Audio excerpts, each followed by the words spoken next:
जब मैंने किम्बरली को लड़कों के वॉशरूम से बाहर निकलते देखा तो मैंने पूछा, तुम वहां अंदर क्या कर रही थी? वो तुरंत सहम गई। मैं मैं तो बस गलती से गलत दरवाजे से अंदर चली गई थी, लेकिन मुझे पता था कि यह सच नहीं था। मैं उसे खोलने ही वाला था कि उसने मेरा हाथ पकड़ लिया। नहीं, मत जाओ, तुम अंदर नहीं जा सकते।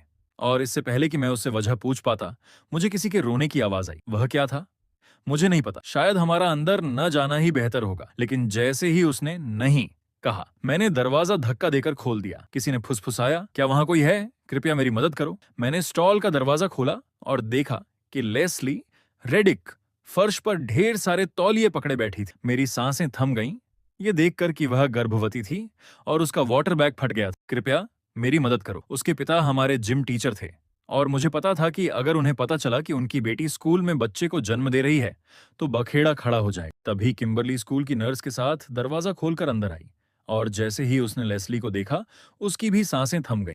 कृपया बस मेरे पिता को मुझे देखने मत देना। नर्स मेरी तरफ मुड़ी। तुम बाहर जाकर पहरा दो, ध्यान रखना कि कोई अंदर ना आए और इसे ना देखे। क्या हमें इसे अस्पताल ले जाना होगा? समय नहीं है, बस जाओ। मैं बाहर पहरा देने की कोशिश करने लगा। तभी लड़कों का एक ग्रुप मेरे पास आया। उन सबके हाथ में वेप्स थे। उन्होंने वॉशरूम के अंदर जाने की कोशिश की, लेकिन मैंने उन्हें रोक दिया। नहीं, तुम लोग अंदर वेप करने नहीं जा सकते। वे उलझन में दिखे। क्या? क्यों? लेकिन इससे पहले कि मैं कोई बहाना बना पाता, हम सब ने वह सुना। वॉशरूम के अंदर से एक चीख। मैंने सोचा, ओह नहीं, बच्चा होने वाला है। उन्होंने कहा, वाह, अंदर क्या हो रहा है? कुछ नहीं, सच में, बस ऊपर वाला वॉशरूम इस्तेमाल कर लो। लेकिन फिर और लोग वहां इकट्ठा होने लगे। कौन चीख रहा है? मुझे बहुत जोर से पेशाब लगी है। यह बहुत बुरा था, लेकिन तभी मैंने उन्हें देखा। मिस्टर रेडिक गैलरी से आ रहे थे। वह चेहरे पर उलझन लिए भीड़ के पास आए और पूछा, क्या किसी ने मेरी बेटी को देखा है? ओह नहीं, मुझे जल्दी से कोई झूठ गढ़ना था, लेकिन इससे पहले कि मैं कुछ कह पाता, हम सबने लेस्ली को सुना। हे भगवान! आ आह!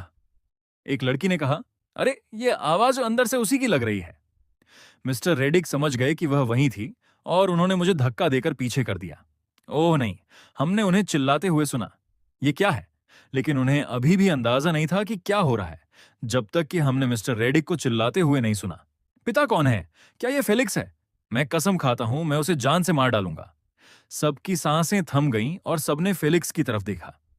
वह 9 महीने से लेस्ली को डेट कर रहा था और सब कुछ पूरी तरह से मेल खा रहा था। उसे पसीना आ रहा था और वह पीछे हटने लगा। लेकिन तभी दरवाजा खुला और हमने मिस्टर रेडिक को वहां खड़े देखा। आप उनके माथे की नसें देख सकते थे। हमने नर्स को चिल्लाते हुए सुना, चलो जोर लगाओ।